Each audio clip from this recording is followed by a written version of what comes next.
কেন্দ্রের টাকা লুটপাট বন্ধ হোক, গরিব মানুষ পাক, তার জন্য পরিবর্তন চাই।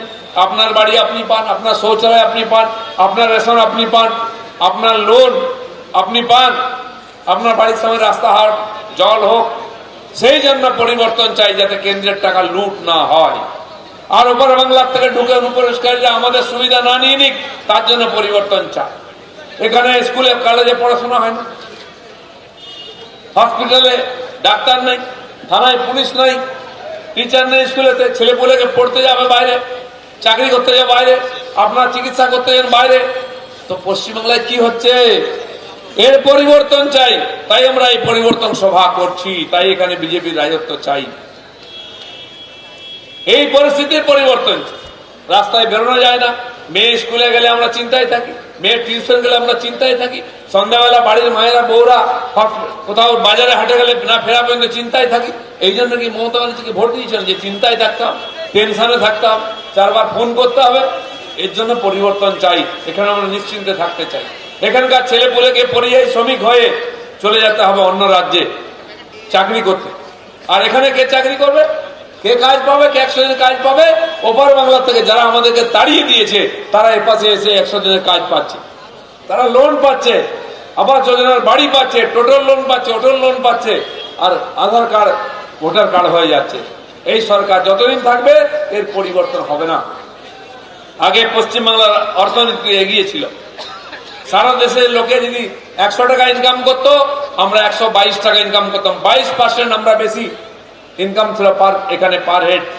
আর এখন উল্টো হয়ে গেছে, আমরা 22% কম করি, ওরা 100 টাকা করলে প্রতি মাথা, আমরা 77 টাকা করছি। তো সব দিক দিয়ে বাংলা পেছচ্ছে।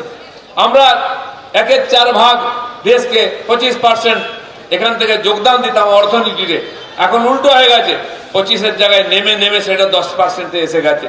বাংলা সব দিক দিয়ে পিছিয়ে যাচ্ছে, আইন শৃঙ্খলা, চিকিৎসা, শিক্ষা, ইনকাম, সব দিক দিয়ে আমরা পিছিয়ে যাচ্ছি। এই সরকার যতদিন থাকবে লুটপাট, হিংসা এটাই থাকবে, আর পশ্চিমবাংলার মানুষকে কাজের জন্য, পড়াশোনার জন্য, চিকিৎসার জন্য বাইরে যেতে হবে। দিল্লিতে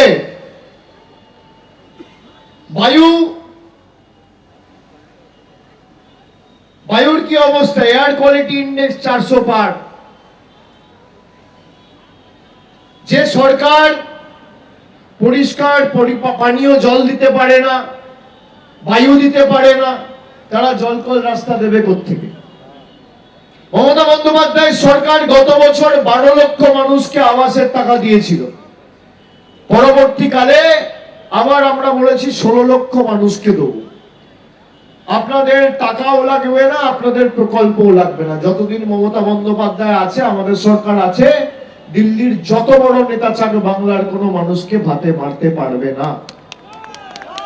আমরা কথা দিয়ে যাচ্ছি। এই যে রাস্তাশ্রী প্রকল্প রাস্তা হচ্ছে, ক পয়সা দিয়েছে বিজেপি? ক পয়সা দিয়েছে? শূন্য, শূন্য। গত 6 বছরে আমাদের বাংলার মাটি থেকে 6,50,000 কোটি টাকা নরেন্দ্র মোদীর সরকার তুলে নিয়ে গেছে। আর আমি যদি মিথ্যে কথা বলছি, এখানে ক্যামেরা রয়েছে, আপনাদের হাতে ফোন রয়েছে, আমার বিরুদ্ধে মামলা হবে, আমাকে জেলে ঢোকাও। কত ধানে কত চাল, কার কত ক্ষমতা, কে সত্যি কথা বলছে, কে মিথ্যে কথা বলছে, দুধ কা দুধ, পানি কা পানি। 6.5 লক্ষ কোটি টাকা বাংলার মাটি থেকে গত 6-7 বছরে জিএসটি হওয়ার পর থেকে গায়ের জোরে তুলে নিয়ে গেছে ট্যাক্স বাবদ। এই বিজেপির কাছে বাংলা বন্দনা শিখতে হবে। যারা বিদ্যাসাগরের মূর্তি ভেঙেছে, এখানকার সাংসদ স্বামী বিবেকানন্দকে বলছে অজ্ঞ বামপন্থী প্রোডাক্ট। এই বিজেপির নেতারা মা দুর্গার বংশ পরিচয় নিয়ে প্রশ্ন তুলেছিল, তারা নাকি হিন্দুত্বের ধারক আর বাহক।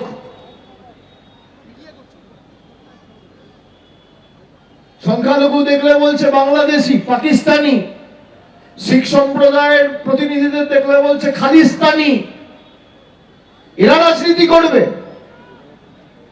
যারা আমাদের 6 বছর ধরে ভাতে মারার চেষ্টা করেছে, এমন ভাবে জবাব দিতে হবে। আপনাদের সবাইকে লাইনে দাঁড় করিয়েছিল না নোটবন্দির সময়? আবার 10 বছর পর ভোটবন্দির নাম করে, এসআইআর এর নাম করে আপনাদের সবাইকে 140 কোটি মানুষকে লাইনে দাঁড় করানোর পরিকল্পনা নিয়েছে। ভোটের সময় যখন লাইনে দাঁড়াবে, ভোটবন্দি নরেন্দ্র মোদী আর বিজেপিকে করতে হবে। জোড়া ফুলের বোতামটা এমন ভাবে টিপবেন পদ্ম ফুল যেন চোখে সর্ষে ফুল দেখে, আর বাংলার মানুষের ক্ষমতা কি সেটা প্রমাণ করতে হবে। এবিপি আনন্দ, এগিয়ে থাকে, এগিয়ে রাখে।